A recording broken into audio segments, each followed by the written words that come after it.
Welcome to we classes guys. दोस्तों आज हम लोग बात करने वाले हैं न्यू वैकेंसीज के बारे में। तो झारखंड ने दोस्तों न्यू वैकेंसीज रिलीज करी है।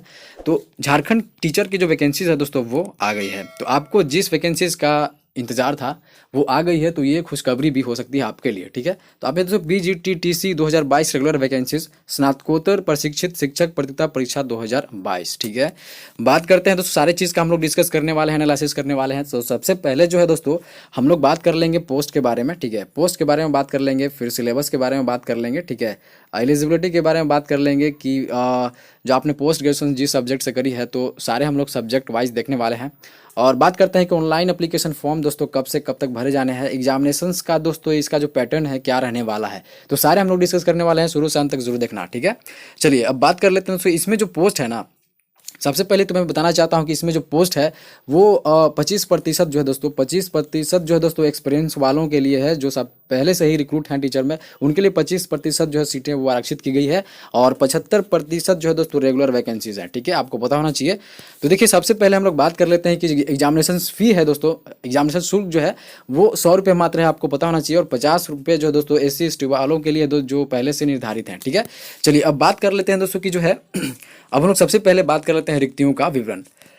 तो सबसे पहले हम लोग बात करते हैं पोस्ट के बारे में। तो आप यहाँ पे देख सकते हो कि आपने जिस सब्जेक्ट में पोस्ट ग्रेजुएशन करी है, तो अपने सब्जेक्ट के अनुसार आप अपने पोस्ट को देख सकते हो। ठीक है, जैसे कि आपने अगर जीव विज्ञान से पोस्ट ग्रेजुएशन करी है, ठीक है, सबसे पहला स्नातकोत्तर आपने जीव विज्ञान से करी है, तो आपके लिए जो सीट है दोस्तों यहाँ अनरिजर्व के लिए 94 है, EWS के लिए 22 है, 55 ST वालों के लिए, SC के लिए 22 है, और OBC 1-2 के लिए 23 और 2 है। टोटल मिला के जो बायोलॉजी की जो सीटें हैं, ठीक है, टोटल मिला के 10+2 शिक्षक वैकेंसीज में दोस्तों जो बायोलॉजी की सीटें हैं वो 218 है। ठीक है, अब अपने हिसाब से आप देखना। ठीक है, अब बात कर लेते हैं कि केमिस्ट्री जो है दोस्तों, रसायन शास्त्र में अगर आपने पोस्ट ग्रेजुएशन करी है, तो आपके लिए दोस्तों आपको बताना चाहता हूँ कि इसमें जो है 92 दोस्तों अनरिजर्व के लिए है, 26 आपको पता होना चाहिए कि EWS के लिए है, 61 जो है, 61 जो है दोस्तों वो ST वालों के लिए है, और SC वालों के लिए दोस्तों 24 है। उसी तरीके से 19 और 05 जो है दोस्तों वो OBC 1-2 के लिए है।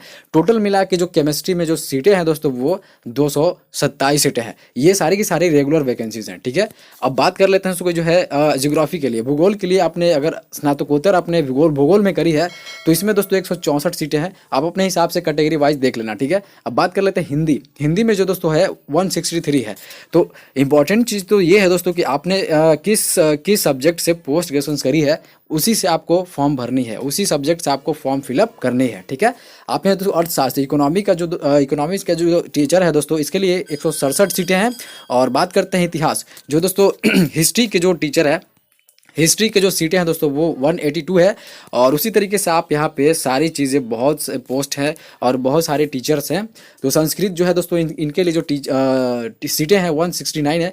और भौतिक शास्त्र जो है इसके लिए दोस्तों 251 है। ठीक है, इस तरीके से मैं बताना चाहता हूँ कि जो गणित के लिए भी है, गणित के लिए दोस्तों 185 है, वाणिज्यिक के लिए दोस्तों 200 सीटें हैं। ठीक है, अब देखिए जो अंग्रेजी की सीटें हैं, यहाँ पे जो इंग्लिश के टीचर हैं वो 211 सीटें हैं, आपको पता होना चाहिए। जैसे कि 88 जो अनरिजर्व के लिए है ना, 58 ST के लिए है, बाकी आप देख लेना। ठीक है, अपने कैटेगरी वाइज। अब यहाँ पे बात कर लेते हैं कि सीमित भर्ती, जो पहले से दोस्तों जो आरक्षित सीटें हैं, कार्यरत जो हैं दोस्तों TGT शिक्षक के लिए जो आरक्षित हैं, उनके लिए जो सीटें हैं दोस्तों, इन पे पोस्ट वाइज जो है दोस्तों, सब्जेक्ट वाइज जो पोस्ट है वो उनके लिए दी गई है 25%। अभी हमने आपसे कहा कि 25% जो सीटें हैं दोस्तों वो निर्धारित पहले से की गई है, जो पहले से शिक्षक कार्यरत हैं। ठीक है, और 75% उनके लिए दोस्तों जो रेगुलर वैकेंसीज जो अभी नए भरने वाले हैं। ठीक है, तो सीमित भर्ती वालों के लिए दोस्तों आप दोस्तों विज्ञान की जो सीटें हैं वो 73 है। ठीक है, उस हिसाब से सारे सब्जेक्ट के लिए दोस्तों पोस्ट बटी है। तो आप यहाँ पे केमिस्ट्री के लिए दोस्तों 75 है, लगभग ज्योग्राफी के लिए 54 है। ठीक है, इसे हिंदी के लिए 54 है।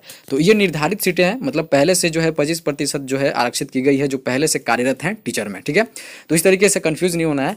तो हम लोग अब जो है दोस्तों बात कर लेते हैं कि ये तो आपको पता होगा दोस्तों कि जो है 10+2 की वैकेंसीज है। और ये जो दोस्तों 25% अभी हमने बोला कि रेगुलर जो निर्धारित अर्हता प्राप्त वर्षों का अनुभव रखने वाले जो एक्सपीरियंस है, और 75% जो है दोस्तों सीधी भर्ती वाले जो अभी आप भर सकते हो। ठीक है, तो इस तरीके से है। अब हम लोग बात जो कर लेते हैं दोस्तों कि वेतनमान जो है दोस्तों, पोस्ट वाइज वेतनमान और क्वालिफिकेशंस आपकी क्या होने चाहिए। ठीक है, देखिए स्नातकोत्तर, देखिए शिक्षक जो है दोस्तों जीव विज्ञान और रसायन शास्त्र, ज्योग्राफी है ना, हिंदी या अर्थशास्त्र पास हो, किसी भी सब्जेक्ट में आपने पोस्ट ग्रेजुएशन करी है, तो उसके लिए सैलरी आपको पता होना चाहिए 47,600 से लेकर 1,51,100 रुपये तक होनी चाहिए, ठीक है। और आप यहाँ पे पढ़ लेना, ठीक है। एक बार आप यहाँ पे देख लेना कि आपकी जो है दोस्तों यहाँ पे जो है न्यूनतम शैक्षणिक योग्यता आप देख सकते हो, राष्ट्रीय अध्यापक शिक्षा परिषद जो है दोस्तों माध्यमिक उच्च तथा इंटरमीडिएट स्कूलों या कॉलेजों में शिक्षा अध्यापक तथा शारीरिक शिक्षा अध्यापक के रूप में नियुक्ति होने वाले व्यक्तियों के लिए न्यूनतम योग्यता का निर्धारण, ठीक है। तो ये इस हिसाब देख लेना। देखिए, किसी मान्यता प्राप्त विश्वविद्यालय से राज्य के सरकारी विश्वविद्यालयों में +2 स्तर पर पढ़ाए जाने वाले विषयों में से नियुक्ति विषय में कम से कम 50% अंकों सहित स्नातकोत्तर तथा राष्ट्रीय अध्यापक शिक्षा परिषद से मान्यता प्राप्त संस्थान से शिक्षा में स्नातक या बीएड होना चाहिए साथ में, ठीक है। तो पोस्ट ग्रेजुएशन होनी चाहिए आपके पास, ठीक है। पोस्ट ग्रेजुएशन होनी चाहिए प्लस बीएड की डिग्री होनी चाहिए, ठीक है। तभी आप जो है दोस्तों फॉर्म को भर सकते हो। तो इस तरीके से आप देख लेना जो जिस हिसाब से क्वालिफिकेशंस है। आप यहाँ पे दोस्तों किसी मान्यता प्राप्त विश्वविद्यालय से राज्य के सरकारी विद्यालय में +2 स्तर पर पढ़ाए जाने वाले विषयों से नियुक्ति के विषय में 50% अंकों सहित स्नातकोत्तर तथा राष्ट्रीय अध्यापक शिक्षा परिषद से मान्यता प्राप्त संस्थान से बीएड की डिग्री या बीएससी एड की डिग्री होनी चाहिए, ठीक है।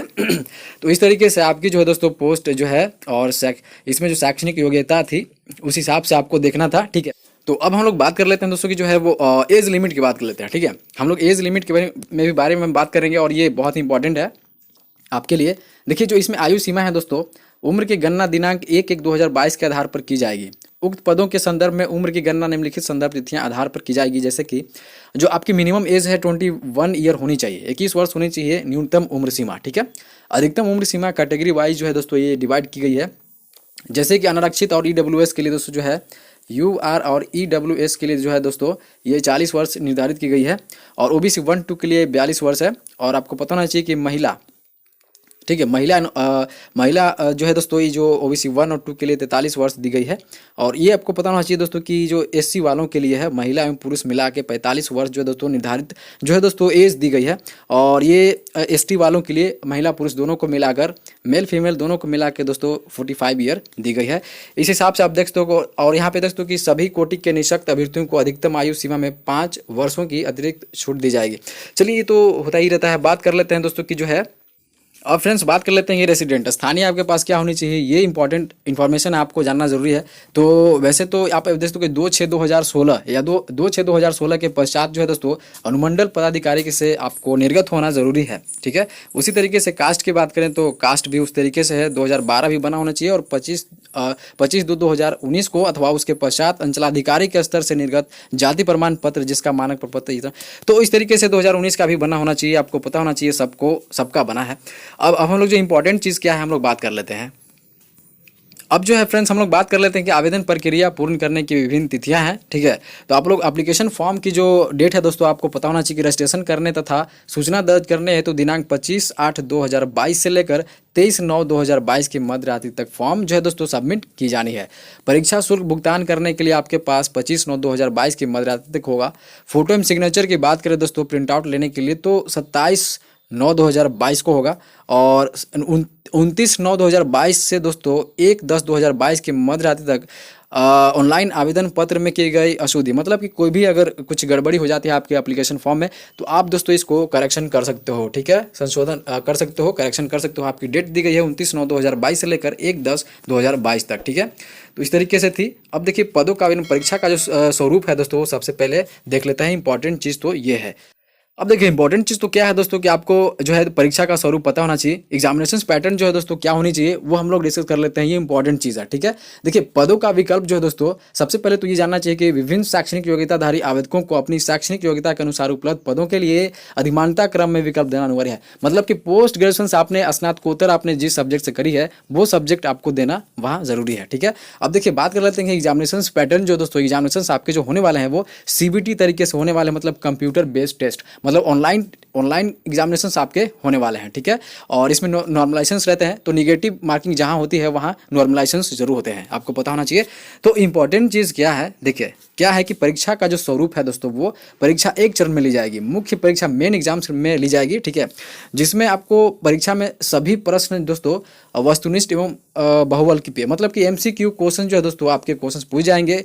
और मैं बताना चाहता हूं कि पत्र 1 में जो है एक प्रश्न के लिए 1 अंक दिया जाएगा और पत्र 2 में दोस्तों दोस्तों एक प्रश्न के लिए 2 अंक दिया जाएगा।